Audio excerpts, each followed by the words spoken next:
bestia, pero el tema de esta noche se titula Dios acusado y bajo juicio. Vamos a orar. Padre Santo, gracias por nuevamente otro precioso día de vida y gracias por el privilegio de poder estar aquí en tu casa para estudiar tu palabra. Bendícenos, Padre, dirígenos mientras seguimos estudiando este mensaje final que tú tienes para la tierra, el mensaje de los tres ángeles, y ayúdanos, Señor, no solamente a entenderlo, a vivirlo, sobre todo a compartirlo. Gracias, Señor, por la bendición y te lo pedimos en el nombre de Jesús. Amén. Vayan conmigo, por favor, Apocalipsis capítulo 14, versículo 6. Es la base de esta serie de presentaciones. Una cosa que se me olvidó mencionarles es que recuerden que el sábado habíamos dicho que el segundo tema es a las 4 de la tarde y después de ese tema vamos a tener una sección de preguntas y respuestas. Así que si usted tiene alguna pregunta bíblica sobre algo que yo he mencionado, ¿verdad? O algún tema bíblico en general, por favor, traiga la pregunta, lo puede dejar en la mesa de registración, me lo puede dar a mí, se lo puede dar a José Luis o a quien sea, si usted no quiere que vean quién es que hace la pregunta, entonces lo puede dejar ahí encima de la mesa y nosotros entonces el sábado en la tarde vamos a contestar esa pregunta, ¿ok? Recuerden, no hay preguntas tontas, solo tontos que no preguntan, así que no tenga pena. A mí me encantan las preguntas, especialmente las preguntas en las cuales no sé la respuesta. Esas son mis preguntas favoritas porque esas son las que me hacen estudiar más. Apocalipsis capítulo 14, por favor, vayan conmigo y vamos a empezar en el versículo número 6. En Apocalipsis capítulo 14, versículo 6, tenemos la última amonestación, el último llamado, el último mensaje, la última advertencia de Dios a este mundo, antes de acabar con este mundo, porque Dios le va a poner fin a este mundo de violencia, de maldad, de crimen, de guerra, de cáncer, de suicidio, de violaciones. Dios le va a poner fin a este mundo. Gloria a Dios. Amén. Gloria a Dios. Pero antes de hacerlo, Dios envía su último mensaje, su última amonestación a la tierra. Y dice así en el versículo número 6. Y vi volar por el medio del cielo otro ángel que tenía ¿qué cosa? El evangelio eterno para predicarlo a todos los moradores de la tierra, a toda nación, tribu, lengua y pueblo. El evangelio eterno, las buenas nuevas eternas. Ya estudiamos eso en 2 presentaciones, pero la temática continúa. Versículo número 7, diciendo a gran voz, ¿qué dice? Teme a Dios y darle gloria, porque la hora de su juicio ha llegado, y adorad a aquel que hizo el cielo, la tierra, el mar y las fuentes de las aguas. Ese primer ángel, hermanos y hermanas, recuerden que ayer hablamos que es un llamado de reavivamiento a la iglesia. Es un llamado a restaurar estos 4 principios. Teme a Dios, se fue ayer. Darle gloria, ese es el viernes. La hora de su juicio ha llegado, ese es hoy. Y adorad a aquel que hizo el cielo, la tierra, el mar y la fuente de las aguas, ese es el domingo. ¿Ok? Ese primer ángel es un llamado a ¿qué? A restaurar esos 4 principios. Y ayer vimos que cuando se habla de teme a Dios, ¿verdad? Está relacionado con ¿qué? Salmo 112:1. Bienaventurado el hombre que ¿qué? Que teme al Señor y en sus mandamientos se deleitará ¿cómo? En gran manera. Cuando asociamos la palabra temor, a veces lo asociamos con miedo y ciertamente hay cierto respeto definitivamente que tener, pero la palabra temor en sí significa honra, ¿verdad? Glorifica, dale a Dios su lugar en cuanto a lo que Dios ha hecho por nosotros y lo maravilloso que es Dios con nosotros. Y cuando vemos el amor de Dios, cuando contemplamos la gloria de Dios y el ser humano queda con la boca abierta, podemos decir, ante cuán grande amor es Dios y cómo Dios nos quiere salvar del pecado. Entonces, ¿qué dice? Entonces el ser humano que dice, me deleito en tu ley, porque tu ley ¿qué es? Tu ley son tus principios de santidad y justicia, que nos enseñan el pecado. ¿Para qué? Para que no sigamos enredados en la trampa del pecado y nos deleitamos en vivir en armonía con la voluntad de Dios. ¿Cuántos dicen amén? Y ese, hermano y hermanas, es lo que el Señor está haciendo en cuanto a eso, viendo que el pecado, ¿qué es el pecado? ¿Quién recuerda?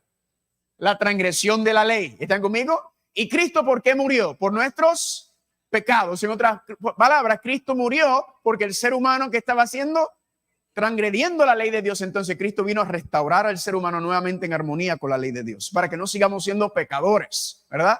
Para que no sigamos siendo arrastrados por el pecado. Dios, al salvarnos del pecado, lo que hace es que nos pone en armonía nuevamente con su santa ley. Amén. Los principios de santidad y de justicia en cuanto a eso. Y vimos también el concepto de los pactos. Hablamos un poco sobre el concepto de los pactos y vimos que dice Gálatas 4:22, porque está escrito que Abraham tuvo ¿cuántos hijos?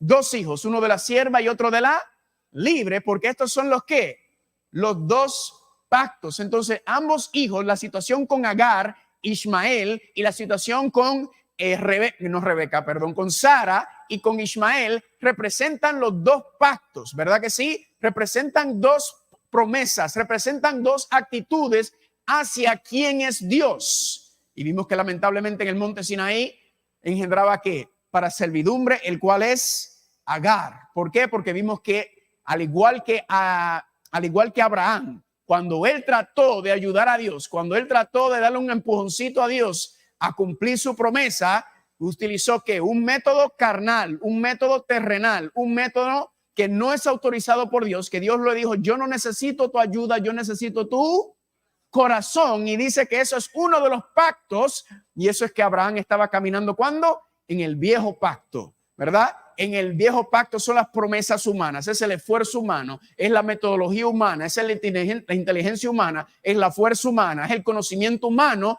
que quiere tratar de ayudar a Dios. Pero pregunta, ¿sirve o no sirve?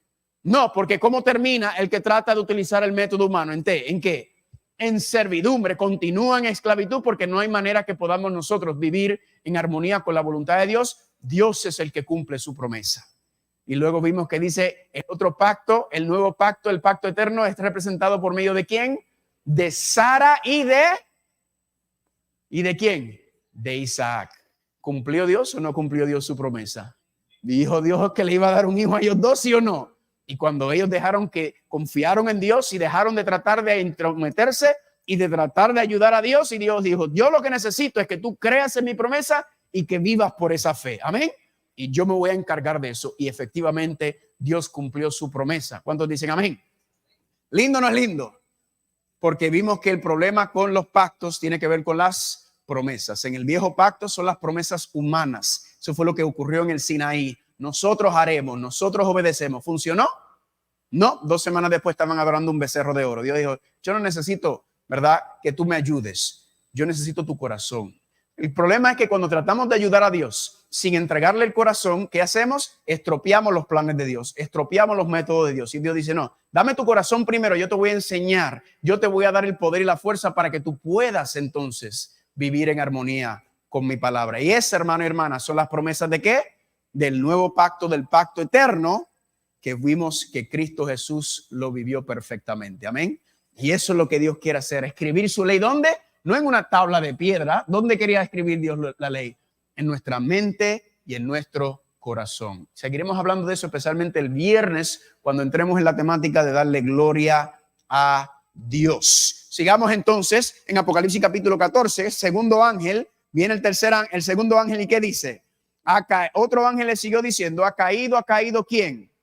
Babilonia, la gran ciudad. ¿Por qué? Porque ha hecho beber a todas las naciones ¿de qué?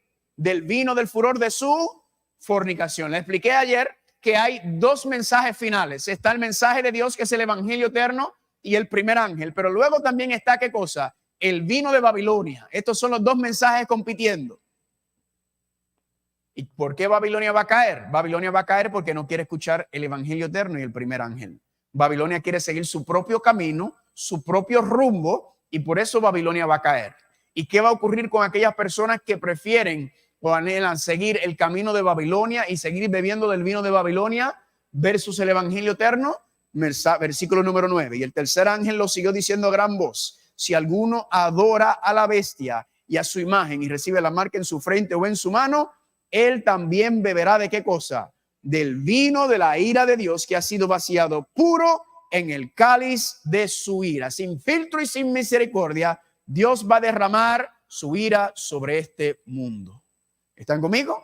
Y eso es lo que estamos estudiando. Hoy estamos continuando con el primer ángel. En el fin de semana vamos a entrar en el segundo y el tercer ángel. Y eso es lo que vamos a estar haciendo durante el resto de esta serie, porque este es el último llamado de Dios a la tierra. ¿Cuántos dicen gracias, Señor? Porque todavía está la puerta de la misericordia abierta para la humanidad, para escuchar esta última amonestación. ¿Por qué? Porque Dios no quiere que nadie se pierda, sino que todos procedan al arrepentimiento. Así que vamos a tocar entonces el primer ángel nuevamente. Teme a Dios y darle gloria, porque a la hora de su juicio ya llegó. ¿El juicio qué cosa? El juicio dice ahí que ya llegó. Y esto sorprende a muchas personas porque dicen, bueno, a mí me enseñaron que el juicio es al final cuando se acaba este mundo. Y ciertamente ahí hay una etapa del juicio. porque al igual que los tribunales terrenales trabajan, de hecho el sistema judicial de Estados Unidos está basado en principios bíblicos en cuanto a que el juicio tiene varias etapas, ¿verdad que sí? ¿O acaso cuando usted lo acusan de una vez, lo acusan y lo sentencian a la cárcel?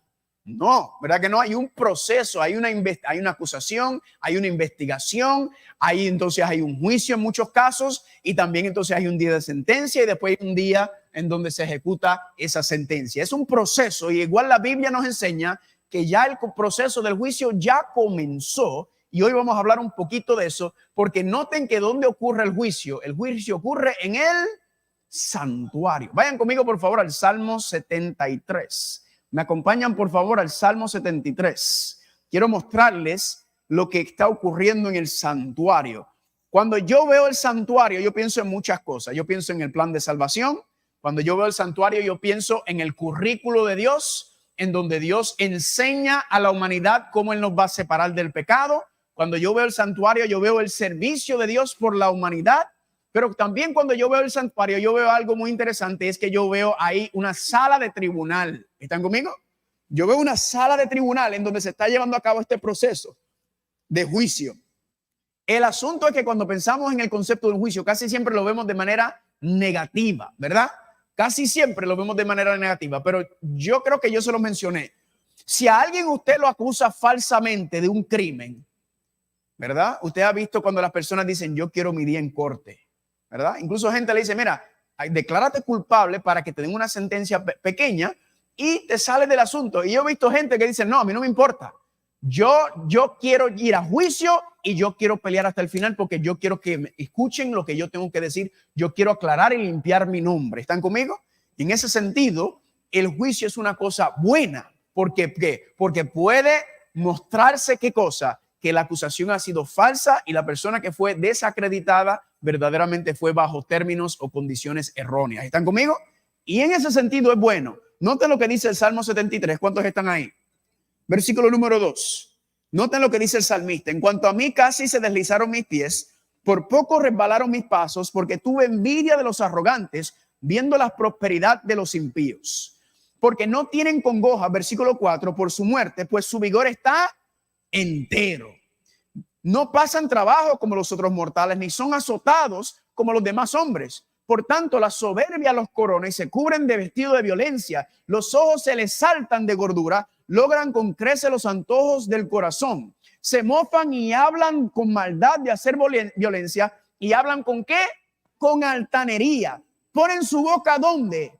Contra el cielo y su lengua pasea la tierra. Aquí está hablando, hermanos y hermanas, cuando está hablando de los impíos, de los rebeldes, está hablando de aquellas personas que viven en este mundo. ¿Y cómo viven?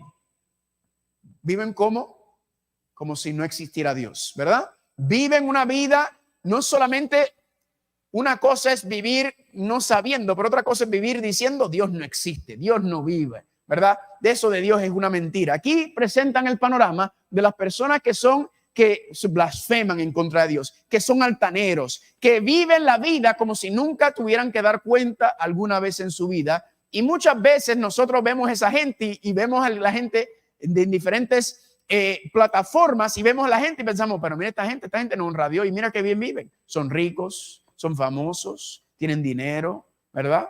Mira, tienen estas casas gigantes, mira cómo viven, mira cómo hacen su... Noten lo que sigue diciendo el versículo número 11. Y dicen, ¿cómo sabe Dios? ¿Y hay conocimiento en el Altísimo?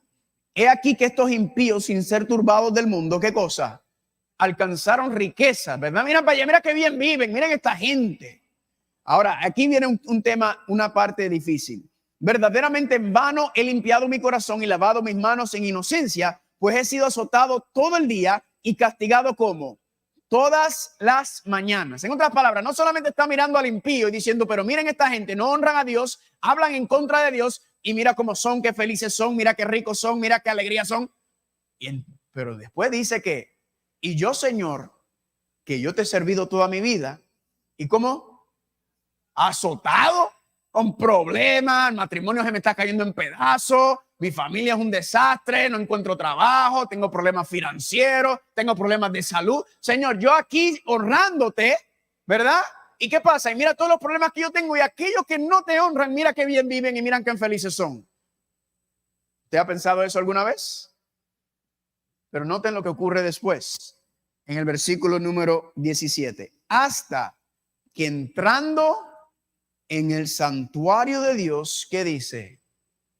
Comprendí el fin de ellos. En otras palabras, lo que está diciendo es, eventualmente todo el mundo tendrá que rendirle cuentas a Dios. ¿Están conmigo?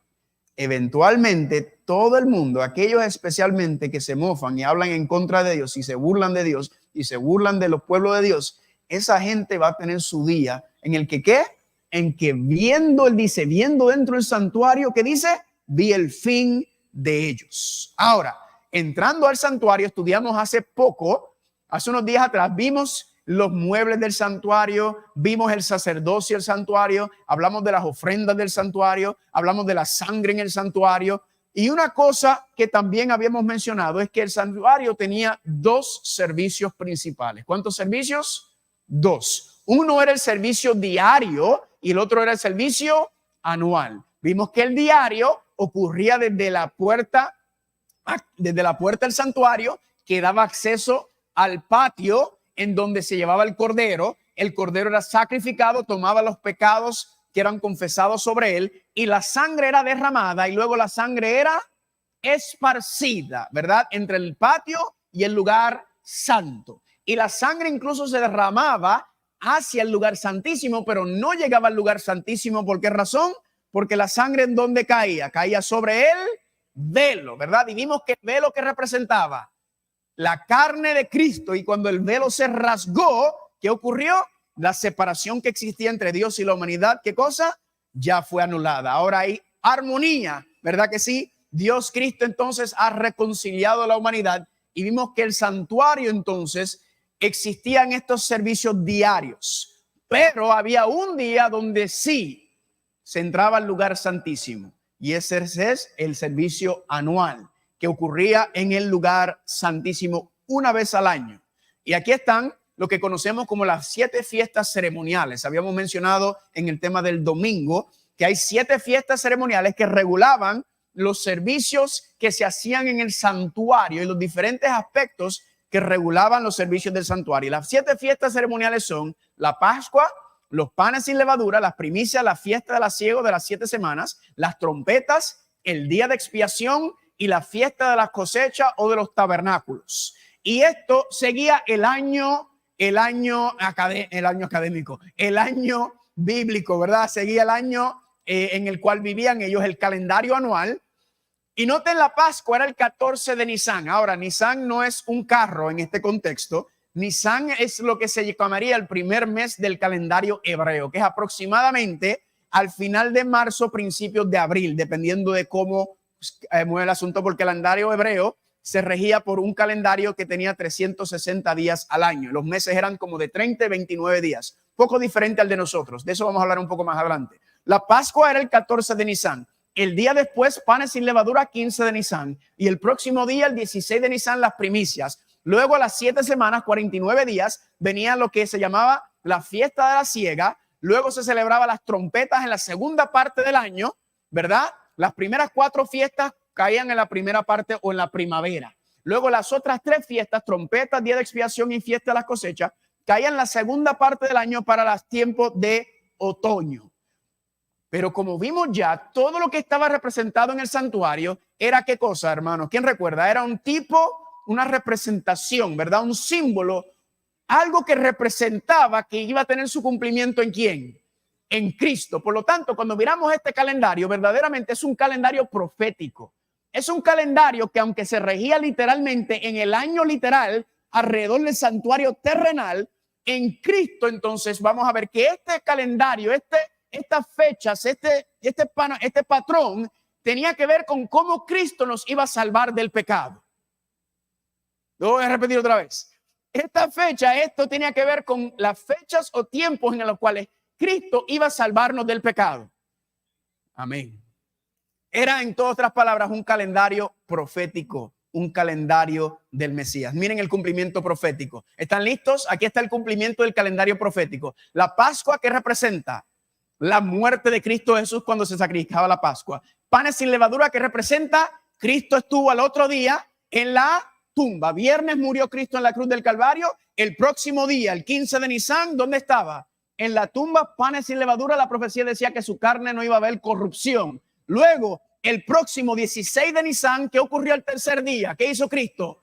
Resucitó. Las primicias dicen que Cristo resucitó de la tumba al tercer día, la resurrección de Cristo. Y luego a los 49 días, al 50 días que caía, el Pentecostés. Pregunta, ¿la Biblia habla sobre el Pentecostés, sí o no? Claro que sí, en el libro de Hechos de Dios, cuando la iglesia salió con poder después de pasar por la capacitación y la aflicción del alma, salió a hacer la obra, el Pentecostés. ¿Cuántos están conmigo hasta ahora?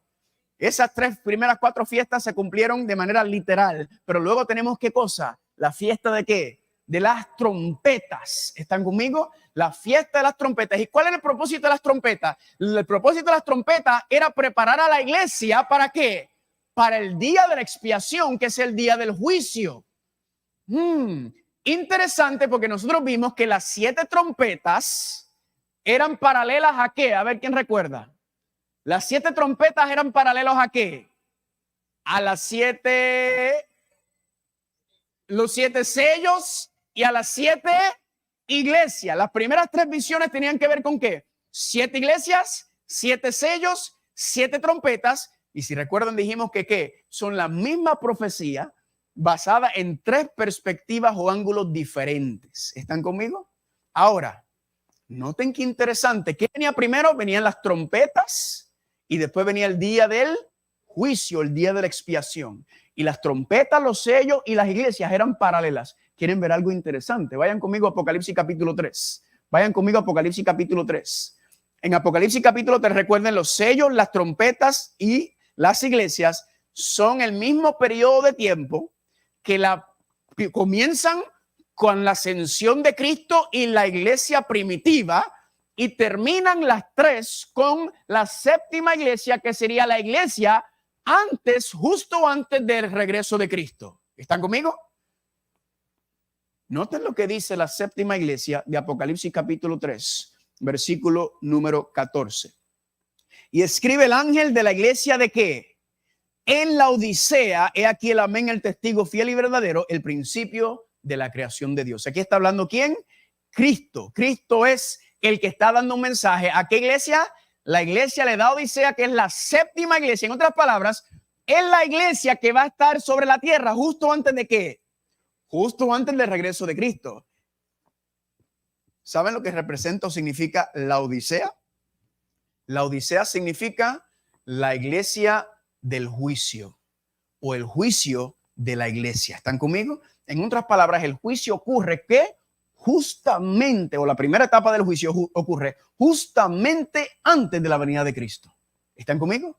Justamente antes, dice aquí, porque la 7ª iglesia tiene que ver ¿con qué? Con la iglesia que está junto antes de la venida del Señor. En otras palabras, que la iglesia se está preparando ¿para qué?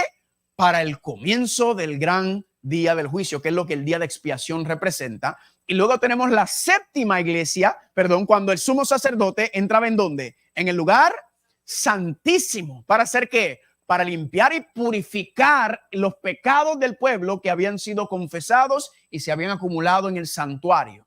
Ahora, si en la tierra había un lugar santísimo y si en la tierra existía un sumo sacerdote terrenal, y todo esto tiene que ver con el cumplimiento de Cristo proféticamente, no en un santuario terrenal, ni un sacerdocio terrenal, sino en un santuario que celestial. Y un sacerdocio celestial significa entonces que ¿qué encontraríamos? Encontraríamos a Cristo entrando ¿en qué?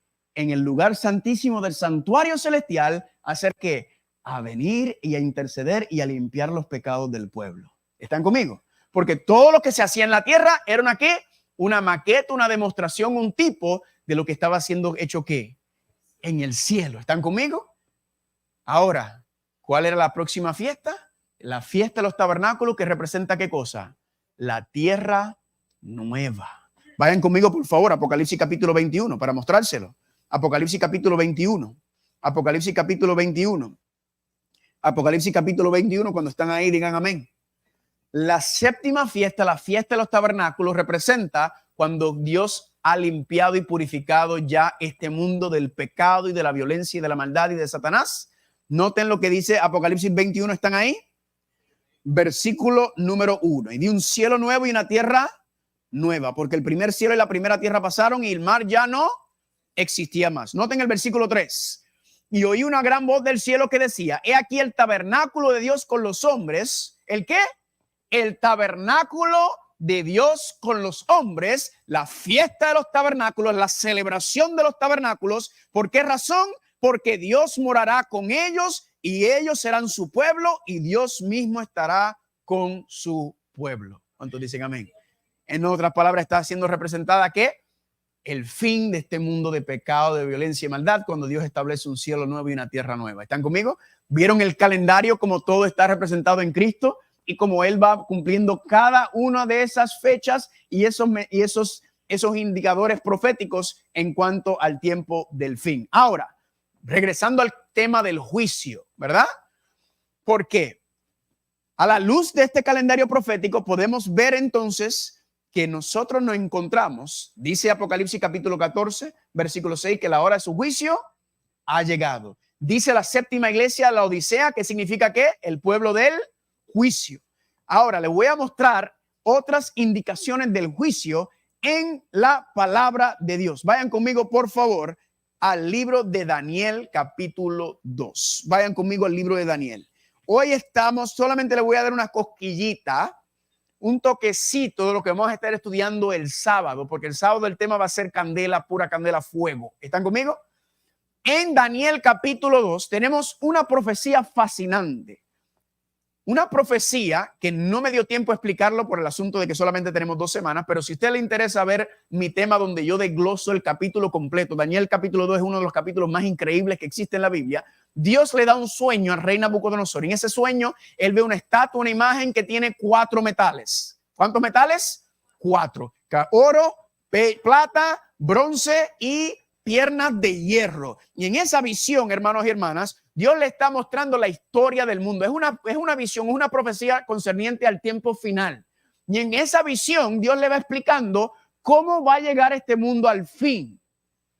Y noten lo que dice en Daniel capítulo 2, versículo, ¿cuántos están ahí? Versículo número 37. Daniel 2:37 dice, Daniel le está hablando a rey Nabucodonosor.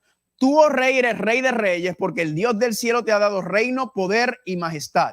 Y donde quiera que habitan hijos de hombres, bestias de campo y aves del cielo, Él los ha entregado en tu mano y te ha dado el dominio sobre todos ellos. Tú eres, ¿qué cosa? Aquella cabeza de oro. Ahora, ¿quién le está hablando? A Nabucodonosor, y Nabucodonosor es el rey de Babilonia.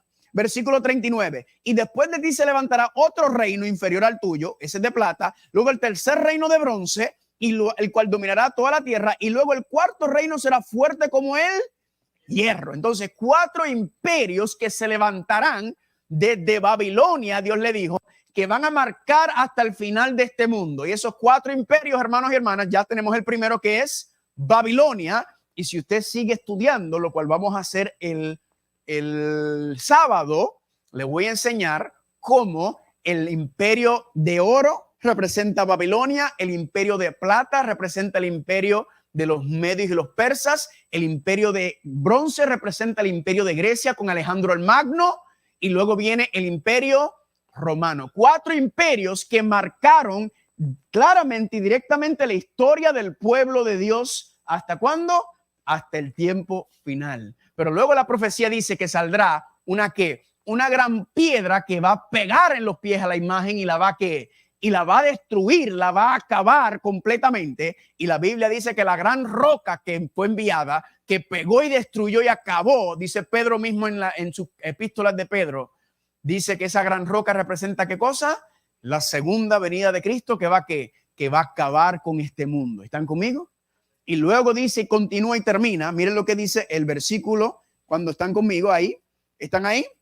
Noten lo que dice el versículo número 44. Y en los días de estos reyes, está hablando de los pies, el Dios del cielo levantará un reino que no será jamás destruido, ni será el reino dejado a otro pueblo. Desmenuzará y consumirá a todos estos reinos, pero él permanecerá ¿para qué? Para siempre. Dios está hablando de que los reinos de este mundo, violentos, injustos, sanguinarios, crueles, dice que ¿qué? Dios le va a poner fin a estos reinos de la tierra y Dios va a establecer ¿qué cosa? Un reino eterno. Un reino eterno. ¿Cuál es el reino eterno? La nueva Jerusalén. En el cielo nuevo y la tierra nueva. ¿Vieron un poquito de paralelismo entre las 7 fiestas? La historia. Ahora vayan conmigo, por favor, a Daniel capítulo 7. Vayan conmigo a Daniel capítulo 7. Yo solamente le estoy dando una probadita de Costco, ¿verdad? O de Sam's, al que a usted le gusta, o Econo. Daniel capítulo 7, ¿cuántos están ahí? Noten lo que dice el versículo número 3. Vamos a empezar en el 2. Daniel dijo, miraba yo en visión de noche y aquí que los 4 vientos del cielo combatían en el gran mar y 4 bestias grandes, diferentes la una, subían del mar. La primera era como león, tenía alas de águila, estaba mirando hasta que sus alas fueron arrancadas. Versículo 5. Y aquí otra segunda bestia semejante al oso. Versículo 6. Después de esto miré, he aquí otro semejante a un leopardo. Y versículo número 7. Después de esto miraba yo en la visión de la noche y aquí ¿qué cosa? Una cuarta bestia espantosa y terrible en gran manera, la cual tenía dientes grandes ¿de qué? De hierro. ¿Habíamos visto el hierro, sí o no? Efectivamente, Daniel lo que está haciendo es repitiendo lo mismo que ocurre en Apocalipsis, donde Dios utiliza el método de la recapitulación. De eso vamos a hablar el sábado con más detenimiento. Dios está repitiendo la misma información de Daniel capítulo 2, pero ahora la está presentando desde otro panorama, desde otro ángulo, ¿verdad? Y dando más información, porque eso es lo que tú haces cuando recapitulas. Repasas y añades, repasas y añades, repasas y añades. Ahora Dios está mirando y está enseñando el mismo sistema. Babilonia, Medo-Persa, Grecia y el Imperio Romano. Esas 4 grandes imperios. ¿Están conmigo? El mismo patrón. Y usted dirá, ¿me lo puede probar? Claro que se lo puedo probar bíblicamente. Noten lo que dice ahora el versículo número 8. Mientras yo contemplaba los cuernos, he aquí que ¿qué? Otro cuerno pequeño salía ¿de dónde? Salía entre ellos. ¿Por qué? Porque la cuarta bestia, que es el Imperio Romano, dice que tiene, en el versículo 7, tiene 10 cuernos. Y luego dice que de esos 10 cuernos se levanta otro ¿qué? Otro cuerno pequeño. Y ese cuerno pequeño, noten lo que hace en el versículo 8. El otro cuerno pequeño salía entre ellos y delante de él fueron arrancados 3 cuernos de los primeros. Y aquí que este cuerno tenía, ¿qué cosa? Ojos como de hombre y una boca que hablaba ¿qué? Grandes cosas. Así que de la bestia, de la cuarta bestia, se levanta ¿qué? Este rey pequeño, este cuerno pequeño, y vamos a ver, se lo voy a mostrar el sábado, que el cuerno pequeño representa el anticristo, ¿ok? Representa el anticristo, se lo voy a mostrar también ahora. Y noten que decía que era ¿qué? Se levanta a destruir. Pero noten justo lo que pasa justo después de que este cuerno pequeño, el anticristo, se levanta. Noten que es la próxima escena en este panorama profético. Versículo 9. Y estuve mirando hasta que fueron puestos tronos y se sentó un anciano de días cuyo vestido era blanco como la nieve. Y el pelo de su cabeza era como lana limpia y su trono llama de fuego y las ruedas del mismo como eran. Fuego ardiente y un río de fuego procedía y salía de delante de él. Millares de millares le servían y millones de millones asistían delante de él. Y noten lo que dice ahora. El juez se sentó. ¿Y qué cosa? Y los libros fueron abiertos. En otras palabras, la profecía dice 4 imperios. Del cuarto imperio se levanta, ¿qué cosa? El cuerno, el rey pequeño, que vamos a ver que es el anticristo. Y luego dice que justo después de que se levanta el anticristo, ¿cuál es la próxima escena? ¿Una escena de qué? De juicio. ¿Están conmigo? En otras palabras, el juicio comienza después de qué? Después que se levanta, ¿quién? El cuerno pequeño. Ahora, noten qué interesante esto que ocurre en el próximo versículo. Yo mientras, versículo 11, mientras miraba a causa del sonido de las grandes palabras que hablaba el cuerno, miraba hasta que mataron a la bestia y su cuerpo fue destrozado y entregado para ser quemado en el fuego. Había también quitado a las otras bestias su dominio, pero les había sido prolongada la vida hasta cierto tiempo. Y noten lo que ocurre ahora. Miraba yo en la visión de la noche y aquí que con las nubes del cielo venía uno como ¿quién? Como hijo de hombre. ¿Quién es ese? Cristo. ¿Están conmigo? Que vino hasta el anciano de días y le hicieron acercarse delante de él. Y noten lo que dice ahora el 14. Y le fue dado ¿qué? Dominio, gloria y reino para que todos los pueblos, naciones y lenguas le sirvan. Y su dominio, ¿cómo es? Dominio eterno que nunca pasará, y su reino uno que nunca será destruido. ¿Están viendo el patrón? Estos reinos, el cuerno pequeño, luego tiene ¿qué cosa? El juicio, y luego después del juicio, ¿qué ocurre? Entonces dice que se le entrega el reino ¿a quién? A Cristo. ¿Cuántos dicen amén? El nuevo reino que será ¿qué? Eternamente y para siempre. Pero ahora noten el próximo ciclo. Vayan conmigo ahí mismo, Daniel capítulo 7. Noten lo que dice el versículo número 19. Entonces tuve deseo de saber la verdad acerca de quién, de la cuarta bestia. Ahora se está enfocando en la cuarta bestia, que era diferente de todos los otros, espantoso de gran manera, que tenía dientes de hierro, uñas de bronce y que devoraba y desmenuzaba y las obras hollaba con sus pies. Usted dirá, ¿qué tanta cosa asunto? No se preocupe que el sábado lo vamos a leer con detenimiento y estudiarlo. Noten lo que dice después. Asimismo acerca de los 10 cuernos que tenía en su cabeza y del otro que le había salido. ¿Quién es el otro?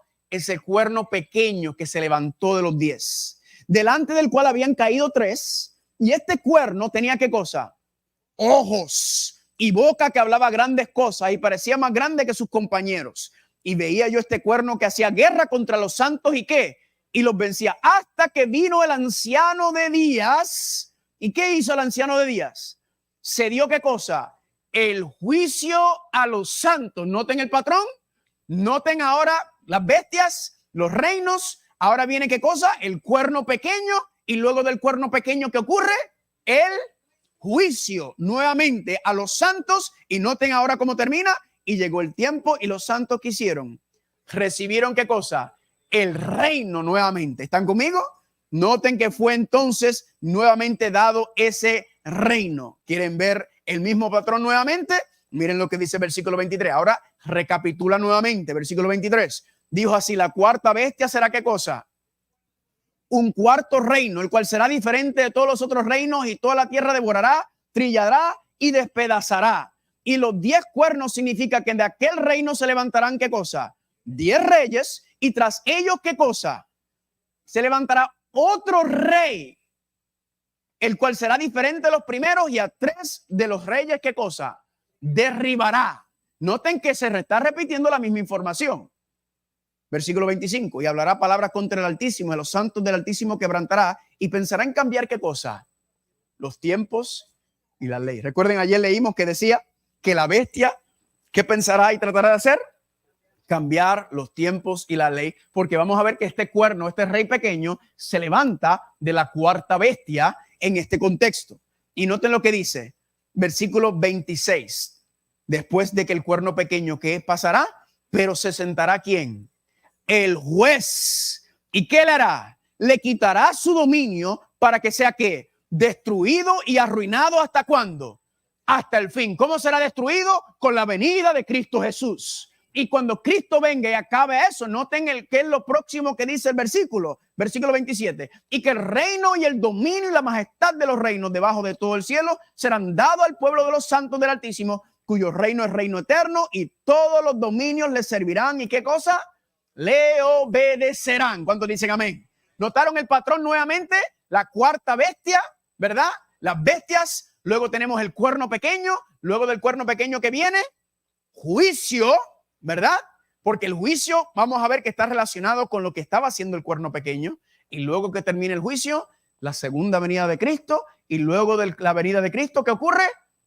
El reino y la gloria eterna son establecidas para siempre. ¿Cuántos dicen amén? Pero saben que el cuerno pequeño hace algo más, porque les expliqué que ese cuerno pequeño es también una representación, está siendo utilizado por Satanás, ¿verdad? Y Satanás utiliza este cuerno pequeño para hacer ¿qué? Noten lo que dice Daniel capítulo 8. Vayan conmigo. Daniel capítulo 8. Le estoy tirando el cemento, ¿ok? Le estoy tirando el piso de lo que vamos a estudiar el sábado y el resto de la próxima semana en cuanto a este panorama. Daniel capítulo 8, ¿cuántos están ahí? Versículo 9, dice así. Y de uno de ellos salió ¿quién? Un cuerno pequeño que creció mucho hacia el sur, hacia el oriente y hacia la tierra gloriosa. En otras palabras, este cuerno pequeño se está expandiendo de manera horizontal, terrenalmente, está expandiendo su poder y vamos a ver que expandió su poder y se convirtió en el rey más poderoso de la tierra. Noten lo que sigue diciendo, versículo número 10. Incluso se engrandeció ¿hasta dónde? Hasta el ejército de los cielos, y parte del ejército de las estrellas echó por tierra y las pisoteó. En otras palabras, no solamente se engrandeció terrenalmente, no fue suficiente tener dominio terrenal este rey que se expandió, sino también dice que quería dominar ¿dónde? En el cielo. En otras palabras, quería dominar terrenalmente y quería dominar celestialmente. Quería dominio político secular en esta tierra y también quería dominio religioso. Quería dominar en ambas esferas. Y noten lo que dice de este cuerno pequeño. Versículo número 11. Aún se engrandeció contra el príncipe del ejército. ¿Quién es el príncipe del ejército? Cristo. Se levantó en contra de Cristo. Por eso es que se llama el anticristo. Y por él fue quitado el continuo sacrificio. En una palabra, ¿dónde se hacían los continuos sacrificios? En el santuario. ¿Y qué hizo? Y el lugar de su santuario, el de Cristo, fue echado por tierra, y a causa de la purificación le fueron entregados el ejército junto con el continuo sacrificio, y echó por tierra la verdad e hizo cuanto quiso y prosperó. En otras palabras, este cuerno pequeño en visión, esto es una visión que está viendo ¿qué? Que está pisoteando ¿qué cosa? El santuario. ¿Están conmigo? Porque quiere dominar en la tierra, quiere dominar en las cosas del cielo, en las cosas religiosas, quiere tomar el lugar de Cristo. Por eso se llama el anticristo, el que toma el lugar de, se lo voy a mostrar el sábado, bíblicamente como esa frase aparece, y hermanos y hermanas, y domina y pisotea el santuario. ¿Por qué usted cree que pisotea el santuario? ¿Qué está en el santuario? El plan de salvación. ¿Están conmigo? ¿Y quién no quiere que nadie se salve? Satanás. Entonces, ¿qué hace Satanás? Usa la bestia, usa el cuerno pequeño, ¿para qué? Para confundir, para distorsionar el plan de salvación para que nadie sepa qué cosa, cómo llegar al cielo. ¿Están conmigo? Y usted dirá, pero ¿y qué sancocho es este? No cunde el pánico, que vamos a tocar todos esos temas más adelante. Entonces, noten, hermanos y hermanas, que Satanás y Lucifer, ¿qué hizo? Recuerden, en el cielo empezó a acusar y atacar ¿a quién? A Dios. A señalar a Dios que Dios era injusto, que Dios era egoísta, y a señalarlo. Y con que eso, hermano y hermana, ¿qué ocurrió? Dios estaba bajo juicio. Dios estaba siendo acusado. Y vimos que Dios no lo destruyó. ¿Por qué razón? Porque con destruirlo no resuelve el problema. ¿Qué tenía que hacer Dios? Dios dijo, yo quiero mi día en corte y yo quiero presentar mi evidencia para mostrar ¿qué cosa? Que las acusaciones son falsas. Y Dios dijo, lleva a cabo tu campaña y vamos a ver al final de todo esto qué va a ocurrir. Satanás se llevó una parte del cielo con él, ¿sí o no? Ciertamente. Ahora, ¿qué necesitaba Dios? Dios necesitaba un jurado. Porque cuando vas a un tribunal y vas a un juicio, ¿qué necesitas? Un jurado, y se supone que el jurado sea ¿qué? Imparcial. Así que cuando Dios llega a la imparcialidad, dice, bueno, entonces necesitamos alguien imparcial para que decida este asunto. ¿Y qué hace? Crea ¿qué cosa? La humanidad. Nosotros, hermanos y hermanas, se supone que fuéramos el jurado, que viéramos ¿qué cosa? Viéramos el plan de Dios y viéramos ¿qué cosa? El plan del enemigo y dijéramos, el plan de Dios es el mejor. Pero pasó algo. Que cuando Dios creó a la humanidad como testigos, Dios dice, ustedes serán mis testigos. ¿Qué ocurrió? La humanidad también cayó. Y al caer la humanidad, entonces las acusaciones de Satanás se amplifican ahora, porque ahora Satanás, ¿cuáles son las tres acusaciones principales? Número 1, Dios es egoísta y no merece tu adoración. Número 2, Dios es injusto porque te dice que obedezcas una ley inalcanzable y luego te condena por eso. Y número 3, Dios es malo porque Dios hizo este mundo cruel y Dios no puede resolver ¿qué cosa? El problema de la maldad. Le hago una pregunta. ¿El enemigo se ha llevado también parte de la humanidad a su rebelión, sí o no? Ciertamente, en ese contexto. Y aquí entonces tenemos la guerra. Entonces, ¿qué es lo que el enemigo hace? El enemigo no solamente acusa a Dios, sino que ahora nos acusa a nosotros, dice Apocalipsis 12. Nos acusa delante del trono día y noche. ¿Y sabe lo que Satanás dice? Satanás ahora nos utiliza a nosotros para probarle al universo que Dios es injusto, porque eso es lo que dicen. Miren, di que estos seres humanos, y miren el desastre que tienen en este mundo. Miren que el desastre que tienen ellos. Estos seres humanos aman más el pecado, aman más la codicia, aman más el orgullo. Miren los seres humanos que supuestamente Dios creó y miren lo que hizo Dios y mire por el camino que van ellos. Entonces, Satanás piensa que si él logra llevar a cabo que la humanidad niegue a Dios, entonces él gana. ¿Están conmigo? Él ganaría el gran conflicto, el gran juicio. Él lo ganaría. ¿Por qué? Porque entonces mostraría que Dios no es tan bueno como dijo. Recuerden que Dios hizo un pacto. ¿Y cuál era el pacto? Que Dios iba a ¿qué? A salvar la humanidad. ¿Y salvarnos de qué? De las tres dimensiones del pecado, de la penalidad del pecado, del poder del pecado y de la presencia del pecado. Pregunta, ¿ya presentó Dios la evidencia A en este gran juicio, sí o no? Sí, ciertamente. ¿Que fue quién? Cristo Jesús. Y en Cristo Dios mostró su amor por la humanidad. No solamente en el trato de Jesús por la humanidad y todo lo que hizo, sino también en su muerte y en su resurrección. Amén. Y Cristo por eso se le llamó el testigo fiel y verdadero. Porque Cristo es la evidencia A de que Dios es bueno, de que Dios es justo. Pero Dios necesita un segundo testigo. ¿Están conmigo? Dios necesita un segundo testigo que pruebe y confirme. ¿Y sabe quién es ese segundo testigo? La iglesia. Porque Dios ahora lo que está diciendo, Satanás, te llevaste a mis hijos, a mis seres humanos, no te preocupes, que ahora lo que tú hiciste, ahora yo lo voy a usar a ellos en tu contra. Y por medio de mi iglesia yo voy a probar, Satanás, que yo soy quien digo ser y que tú eres un falsante y un mentiroso. Dios ahora se quiere manifestar por medio de nosotros para probar que Satanás es un mentiroso, que Satanás no tiene los mejores intereses de los seres creados y que Dios va a ¿qué? Dios va a probar que Él es bueno, que Él es justo en gran manera. Tú y yo, hermano y hermana, somos los testigos en este gran conflicto. Dios quiere utilizarte a ti y a mí para probar a Satanás que lo que Satanás dice es mentira, que hay seres humanos que van a amar más a Dios y a su santidad y su justicia que el pecado, la carne y el mundo. Ese es tu trabajo y el mío.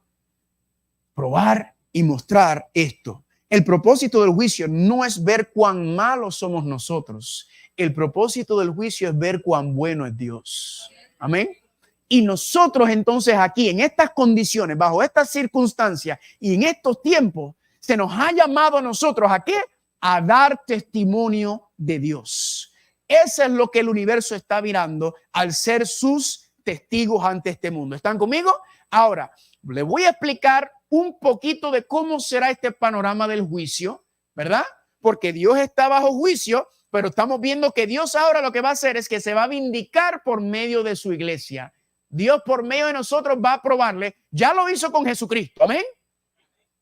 Pero necesitas 2 o 3 testigos. Entonces, por medio de su esposa, por medio de la iglesia, Cristo va a mostrar y probar que Él es bueno, que Dios merece toda la honra. Así que vamos a hablar un poquito sobre este concepto del juicio, cómo será y cuáles son las indicaciones. Noten, 2 Corintios 5:10, porque es menester que todos nosotros comparezcamos ante el tribunal de Cristo para que cada uno reciba según lo que haya hecho, ya sea bueno, sea malo. De modo que cada uno de nosotros, Romanos 14:12, dará Dios cuenta ¿qué cosa? De sí mismo. Dios le ha dado a la humanidad una segunda oportunidad. ¿Para qué? Para que demos su gloria, para que probemos que Dios es bueno. Y cada ser humano al final de este juicio va a tener que representar lo que hizo en este mundo. Y va a decir, Dios, esto fue lo que hice con el tiempo que me diste, con los recursos que me diste, con los hijos que me diste, con los talentos que me diste. Esto fue lo que yo hice. ¿Están conmigo? Pregunta. ¿Tu vida testifica de Dios? ¿Tu vida testifica del poder de Dios? Pues quizá usted está sentado aquí. ¡Ay! yo nunca he vivido para la gloria de Dios. No cunde el pánico, porque todavía tu juicio y el mío no ha llegado, porque estamos vivos todavía. Amén. Vamos a ver que el juicio no comenzó, pero nosotros estamos vivos. Así que si estamos vivos, todavía no ha cerrado esa etapa. ¿Están conmigo? Nuestro libro todavía no ha cerrado en ese momento, pero todo ser humano tendrá que rendir cuentas. Noten otro asunto en cuanto a el juicio. Noten lo que dice Apocalipsis 20:12. Y vi a los muertos grandes y pequeños de pie delante del trono, y los libros fueron abiertos, y el otro libro fue abierto, que es el libro de la vida, y los muertos fueron juzgados por lo que estaba escrito en ¿dónde? En los libros. Cada uno de nosotros, hermanos y hermanas, tiene ¿qué cosa? Un libro en el cielo. ¿Y sabe lo que está en ese libro? Toda tu vida. Todo lo que nosotros decimos, todo lo que hacemos está escrito en nuestro libro. La Biblia dice que está el libro de la vida. Esos son los que han entregado su vida a Dios, los que han seguido el camino del Señor. Ahí está tu nombre. Ese es el registro que se va a llamar a la hora de resucitar a los muertos cuando Cristo venga. Pero también están los libros donde está todo registrado, todo lo que hemos hecho. Y mucha gente se asusta cuando escuchan eso, porque dicen, pero todo está ahí. Tanto lo bueno como lo malo. Noten lo que dice Eclesiastés 12:13-14. Teme a Dios y guarda sus mandamientos, porque este es el todo del judío. No, disculpen, los mandamientos no tienen que ver con los judíos, tienen que ver con la humanidad. Y Dios traerá toda obra a juicio, junto con toda cosa encubierta, sea buena o sea... Escúcheme bien, usted dirá, ay, ya yo sé que cuando pensamos en juicio bueno y malo, usted, ay, recuerda que el juicio no es malo. El juicio no es para condenar, el juicio es para ¿qué? Para vindicar. ¿Están conmigo? Dios quiere presentar las evidencias de lo que Él ha hecho por la humanidad. Y esa evidencia es ¿en qué? En nuestra vida. Él quiere presentarlo. Esto no es malo. No te preocupes, va a haber una etapa mala del juicio, que es la sentencia que va a ser aquellos que han rechazado lo que Dios hizo. De eso vamos a hablar al final del seminario cuando entremos en el tema del milenio y otras cosas. Ahora mismo estamos hablando del juicio a la iglesia. ¿Están conmigo o no están conmigo? De aquellos que profesan ser fieles a Dios, de aquellos que dicen ser parte del pueblo de Dios. Dios está ansioso y deseoso de presentar su caso utilizando nuestras vidas como evidencia de que Dios es bueno. ¿Están conmigo? Así que no lo mire como malo en cuanto a eso. Y le voy a dar un ejemplo de eso. Y mucha gente dice, pero ¿por qué todo lo bueno y lo malo será registrado? Sí, y esto me han dicho la gente, mis pecados son echados en el fondo del mar. ¿Cuántos han escuchado eso? Ya mis pecados fueron echados en el fondo del mar. Técnicamente no han sido echados al fondo del mar todavía. Claro, eso es una metáfora, es un lenguaje figurado. Porque en el santuario, ¿qué ocurría con la sangre? La sangre era echada ¿sobre qué? Sobre el velo. ¿Están conmigo? Sobre el velo se ponía la sangre, y la sangre representada, ¿qué cosa? Los méritos de Cristo que tomaban nuestros pecados. Entonces, el registro de pecado quedaba sobre el velo en el santuario, ¿hasta cuándo? Hasta el fin del día de la expiación, cuando todos eran sacados. Y eso lo vamos a ver más adelante en el contexto del panorama profético. En lo que significa que todos nuestros pecados están registrados todavía. Todo lo bueno y lo malo. Y repito, usted no cunde el pánico. Le voy a mostrar exactamente cómo es que eso es bueno. Que es bueno que todos mis pecados están registrados. Sí, es bueno y se lo voy a mostrar ahora mismo. Noten que más. Santiago 2:17-20. Así también la fe, si no tiene obras, es muerta en sí misma. Pero alguno dirá, tú tienes fe y yo tengo obras. Muéstrame tu fe sin tus obras y yo te mostraré mi fe. ¿Cómo? Por medio de mis obras. ¿Por qué uso este versículo? Porque mucha gente dice, pero es que yo soy salvo por fe. Yo soy salvo por fe. Gloria a Dios, así es. Es la gracia de Dios y la fe en la gracia de Cristo. ¿Están conmigo? Pero las obras tienen una parte. ¿Sí? ¿Cuál es la parte de las obras? Las obras no salvan. Las obras son ningún mérito. Las obras ¿qué son? Las obras son la evidencia de que tú has aceptado al Señor y que tú estás viviendo por fe. Porque la fe se manifiesta y se vive. ¿Están conmigo? Entonces, esa fe, dice Santiago, se muestra ¿cómo? Por obras. Esa es la evidencia. Tu vida es la evidencia de que si verdaderamente tú estás viviendo por fe o no. Pregunta, ¿Jesucristo vivió una vida de fe? ¿Cómo lo sabemos si no estábamos ahí? ¿Cómo sabemos que vivió por fe? Porque la Biblia testifica de la vida de santidad y pureza que vivió Jesucristo. ¿Están conmigo? Las obras de Cristo están registradas en su libro. Amén. Y las obras de Dios están registradas en su libro y sabemos entonces la evidencia de que es veraz. ¿Cuántos dicen amén? Porque se manifiesta y se vive en ese contexto y ahí está el concepto del juicio. ¿Están conmigo? Ahora, en todo juicio que hay un fiscal, que es el que acusa, hay un abogado defensor, ¿qué más hay en un juicio? Hay jueces, ¿verdad que sí? Lo mismo ocurre en la Biblia. Noten lo que dice Apocalipsis 12, 9 y 10. ¿Quién es el fiscal? El diablo Satanás, el cual los acusaba delante de nuestro Dios como día y noche. ¿Quién es el acusador? Satanás, el que está acusando, el que está señalando. Noten Juan capítulo 5, versículo 22. ¿Quién es el juez? Porque el Padre a nadie juzga, sino que todo el juicio encomendó ¿a quién? Al Hijo. Porque el Padre recuerda que ha sido acusado. ¿Y qué hace el Padre? Se pone a un lado y dicen, ¿saben qué? Como hace cualquier juez, ¿verdad? Si tiene un conflicto de intereses en un caso, ¿qué hace el juez?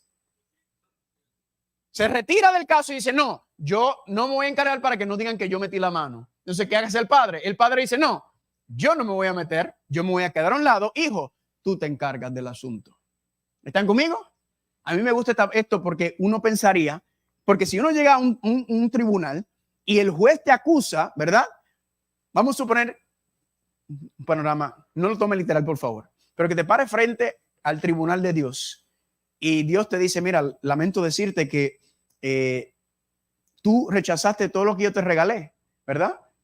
Y lamentablemente eres acusado por tu negación, por tu rechazo a la salvación que yo te di y por la vida de rebelión que viviste. Y un ser humano podría venir y tratar de decirle, eso es fácil para ti decirlo, Dios, porque tú eres Dios, tú eres divino, tú estás sentado en ese trono. Tú no sabes lo que es ser un ser humano. Tú no sabes lo que es pasar por estas luchas y batallas que nosotros tenemos en este mundo y en esta vida, en este cuerpo.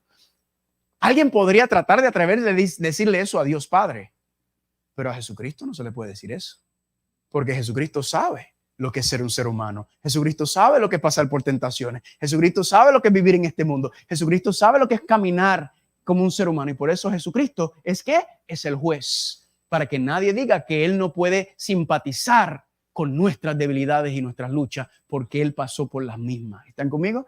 Tenemos un juez justo que entiende y comprende todas nuestras luchas y todas nuestras necesidades. ¿Cuántos dicen amén? ¿Y el abogado quién es? Primera de Juan 2:1. Hijitos míos, estas cosas os escribo para que no pequen, y si alguno hubiera pecado, ¿qué cosa? Abogado tenemos para con el Padre, ¿que es quién? Jesucristo, ¿qué cosa? El justo. ¿Cuántos dicen amén? Y noten entonces, en todo tribunal hay ¿qué cosa? Hay un estatuto o hay una ley con el cual ¿qué? El juicio se llevará a cabo. Pregunta, ¿hay una ley dentro de este juicio cósmico, sí o no? Sí, noten lo que dice Santiago 2, 8 al 12. Si haces acepción de persona, cometes pecado y sois convictos, ¿por qué? Por la ley, como transgresores. Así hablad y así haced, como los que habéis de ser juzgados, ¿por qué cosa? Por la ley de la libertad. Los 10 mandamientos, los 10 principios de santidad son los cuales se van a medir en este gran juicio, en lo que está ocurriendo. Y digo esto, Primero Cristo vino a la tierra y representó a la divinidad ante la humanidad y luego regresó al cielo para representar a la humanidad ante ¿qué cosa? Ante la divinidad. Hermanos y hermanas, ¿Cristo qué está haciendo en el cielo? Porque no entró Cristo en el santuario celestial, Hebreos 9:24, hecho de mano, figura del verdadero, sino en el mismo cielo para presentarse ahora por nosotros. ¿En dónde? En la presencia de Dios. ¿Cuántos dicen amén? Cristo está representando a la humanidad en el santuario celestial ante todo el concilio universal que se está presentando los casos en este gran juicio. Por eso dice Romanos 8:34, Cristo es el que murió, más aún el que también resucitó, el que además ¿en dónde está? A la diestra de Dios. ¿Y qué hace Cristo? Intercede por nosotros. ¿Cuántos dicen amén? Eso es lo que es representado por el lugar santísimo, es Cristo al lado del arca, al lado del trono. ¿Qué está haciendo? Intercediendo, abogando por su iglesia, por su pueblo. ¿Cuántos dicen amén? Ahora, para concluir, le voy a dar, por favor, una pequeña demostración del juicio, quiero darle un vislumbre como lo que está ocurriendo en el cielo en estos momentos. Por favor, no me lo tomen literal, porque siempre hay alguien que me quiere tomar las cosas literal. Solamente quiero hacer como una pequeña dramatización de cómo es el juicio. ¿Están conmigo? Así que voy a usar mi vida para empezar. Vamos a suponer que llamen Carlos Muñoz Acosta, preséntate ante el tribunal celestial, y me presento yo. Claro, yo no me presento porque ¿quién me está representando? Cristo. Por eso no me lo tomen literal. ¿Están conmigo? Al igual que terrenalmente hay casos en los cuales un acusado no tiene que aparecer en corte porque su abogado lo representa. ¿Están conmigo? Nosotros no estamos arriba, sino que Cristo nos representa. Recuerden, es una dramatización. ¿Ok? So, vamos a suponer, llaman mi nombre Carlos Muñoz y dicen Carlos Muñoz aquí ante el tribunal. ¿Y quién es el que va primero en un tribunal? En un juicio, ¿quién va primero? La fiscalía. La fiscalía va primero. ¿Y quién es el acusador en este caso?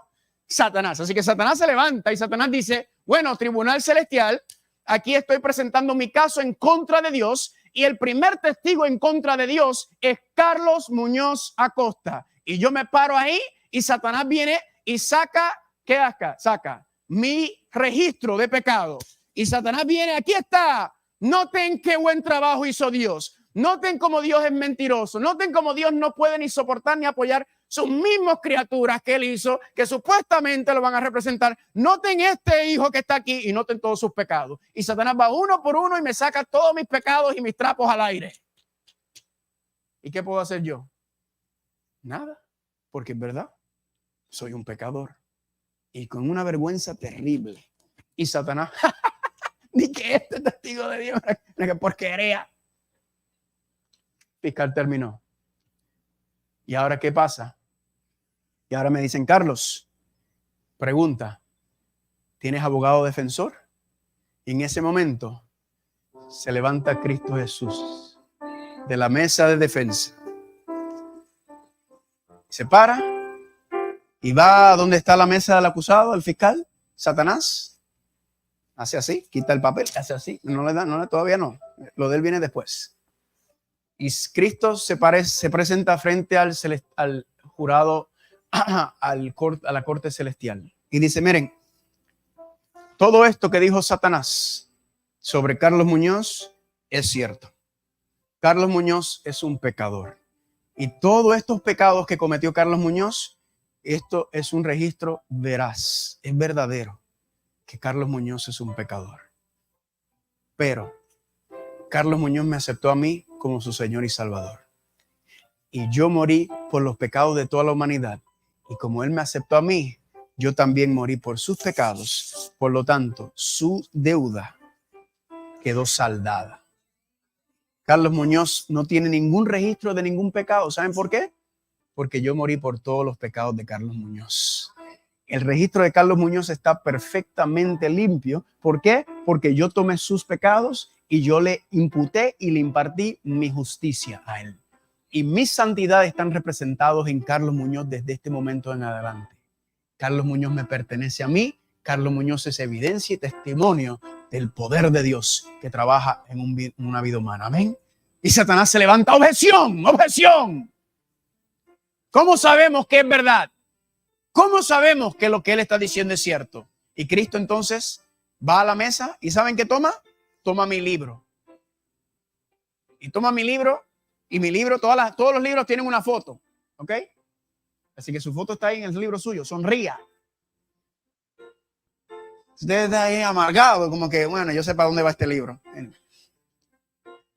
Y Cristo empieza a ver la evidencia de mi vida. ¿Y saben lo que aparece ahí? Una vida terrible de pecado.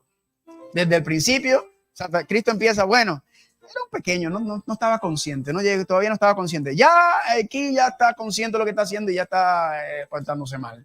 Y está ahí, es página tras página, año tras año, un desastre total. Y Satanás, y los ángeles los demás están, este no va para ningún lado. Y Cristo está ahí. Y cuando llega, de momento dice, pero aquí en el 2008, Carlos Muñoz entregó su vida a mí, se arrepintió de sus pecados y entregó su vida a mí. Y desde este momento, él dijo, yo soy de Cristo.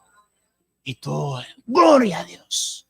Y Cristo dice, ¿y ahora cómo se ve? Porque ahora se ve que de una vida de pecado, de sinvergüencerías, ahora se está empezando a ver una vida diferente. ¿Una vida de qué? Una vida orando, estudiando, va a la iglesia, da estudio bíblico. Noten todo lo que hizo por amor a mí. Y de momento llega una página y una página gris negra. ¡Ay, qué gran pecado! Y Satanás, te lo dije.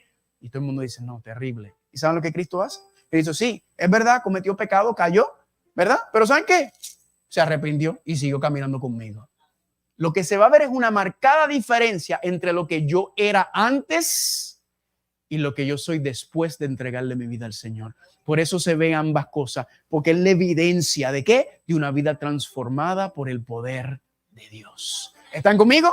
Y termina en ese momento y me preguntan, he acusado, ¿usted tiene algo que decir ante esta situación?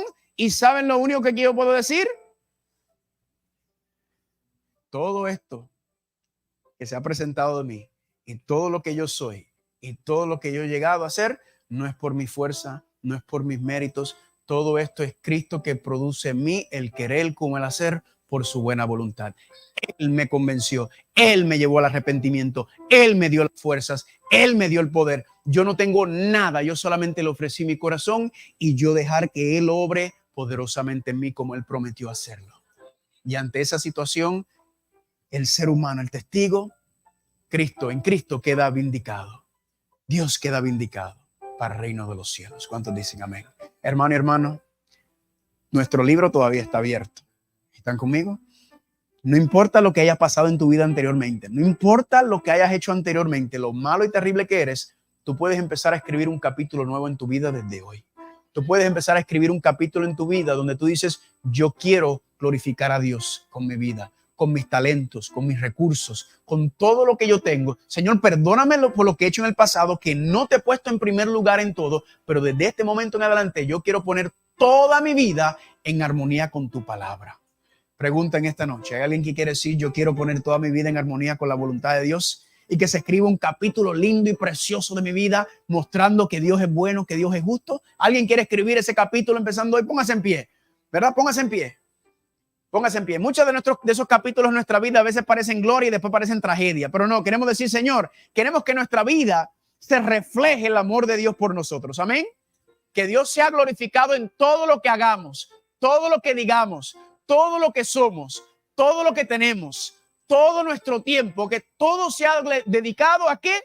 A que el universo vea que Dios es bueno, que Dios es justo. Y como Él lo entregó todo por mí, merece que yo lo entregue todo por Él también. No parte de mí, no algunos aspectos de mi vida. Señor, yo quiero ponerlo todo en tus manos y yo quiero que tú seas glorificado en todas las cosas. Amén.